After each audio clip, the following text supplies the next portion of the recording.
Forgive me for the beginning of this review, as this is no ordinary level. To discuss this level properly, I must establish a few unorthodox philosophical concepts I have banging around in my head. It will be a while until I even bring up Geometry Dash or the level in this video. I am an agnostic atheist. While I am not opposed to believing in the spiritual or the magical, I often find myself being more on the skeptic side, going off of a mixture of facts and Occam's razor to form my beliefs. Despite that, I don't doubt everything I hear either. I'm open to new ideas and concepts, and my favorite thing in the world is engaging in deeply philosophical subject matter. The way I approach my beliefs comes down to a mixture of omnism, eclecticism, empiricism, and syncretism. To put it in more simple terms, I believe you must take from all information, including that which you disagree, that which is false, and that which you dismiss, and research all of it to find the common through lines. Combine that with your own experiences, that is where true understanding comes from. Additionally, I believe the research one would conduct from this human journey is one that benefits a fiction writer. Religion, theoretical science, and even conspiracy theories provide insight into the human mind, while also providing perfect frameworks for those attempting to craft an engaging fictional world. If you don't believe me, look at things such as the Call of Duty Zombies franchise, which is built entirely off of the alt history conspiracy theory of Hollow Earth, or The Binding of Isaac, playing off of deeply religious concepts and turning them into something beautiful. Edmund Macmillan, the developer behind The Binding of Isaac, isn't even Christian. However, he picked up a lot of religious concepts due to being raised by parents who are Catholic and born-again Christian respectively. Despite not being religious himself, Edmund included lots of religious themes in the game, and that resulted in what most would regard as a masterpiece. My point is that I think about these concepts a lot, and one thing that often fascinates me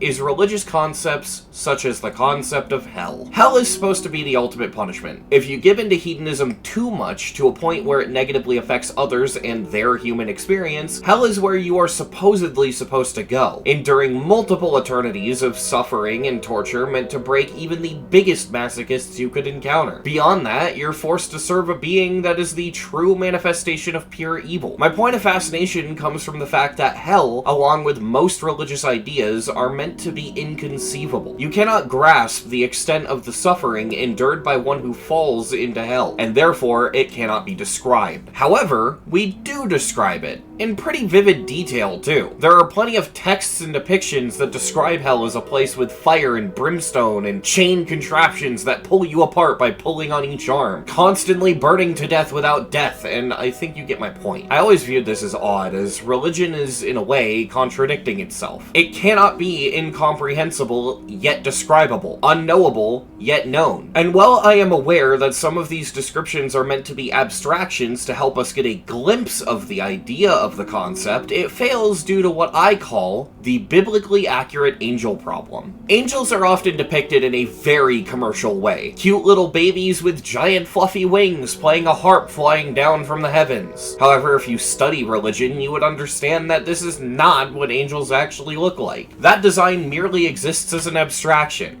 because biblically accurate angels are meant to be inconceivable. However, to illustrate this point, religious experts have drawn biblically accurate angels. Beyond the fact that this simply looks like something created by H.P. Lovecraft, the fact that I'm able to take this image and drop it into the timeline of this video makes this angel no more different than this angel. In other words, there is no accurate depiction of an angel, as if we depict it, it must be false, as you cannot conceive the inconceivable. This is the biblically accurate angel problem. However, I am aware that depicting it is not meant to genuinely show us what the concept is meant to literally be, but to give us something to fill the gap of knowledge so we can at least explain it. It is a lot like using X to represent an unknown number in math. This angel is not meant to show us what an angel looks like. It is meant to represent the idea of angels so we can work around that knowledge. However, I feel that with the concept of hell, the depictions sell the idea kinda short, as depicting the devil as a giant red goat isn't scary. In fact, if you happen to be a gay furry, the idea of a giant muscly red goat might make you want to go there. The devil is supposedly an omnipotent being meant to represent the idea of hedonism and evil, not something people draw on E621. Unless I'm wrong and the people creating the depictions of the devil were just really ahead of their time. What I'm getting at is that hell is not something you are supposed to understand.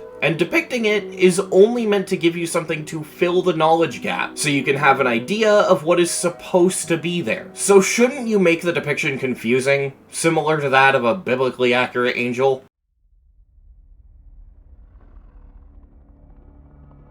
Eta Carnis is a masterpiece for multiple reasons to me, as it is the most challenging review I have ever had to make. That long-winded philosophical discussion I opened this review with is integral to even begin to discuss this level from my point of view. I am presenting the argument that Eta Carnis is the most accurate depiction of hell for the sole reason of it being hard to grasp. This level is very abstract, but it conveys suffering through very deceptively calming and soothing visuals. Oftentimes, you get the feeling that you're looking at a calm river, only to realize you're actually staring at gore. The level depicts what appears to be a normal world, but signs appear something is off pretty early on. As a giant black hole appears in the sky, things start to get strange and incomprehensible.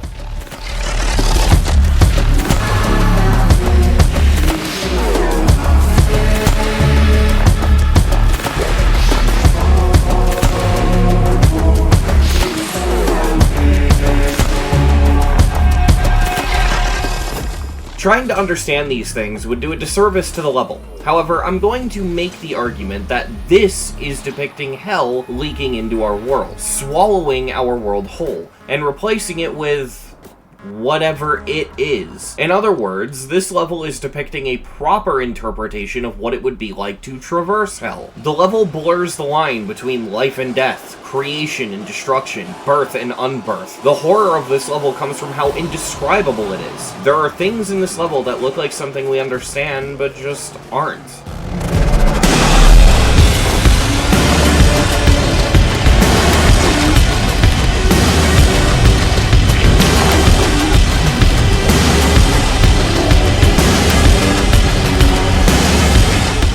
As you traverse it, you start to panic, as you cannot comprehend what you are looking at. The world speeds up, things get more graphic and violent. Severed body parts such as eyes start to appear in places where they shouldn't be. You're spiraling at the center of an incomprehensible spiral. Dear God, when does it end?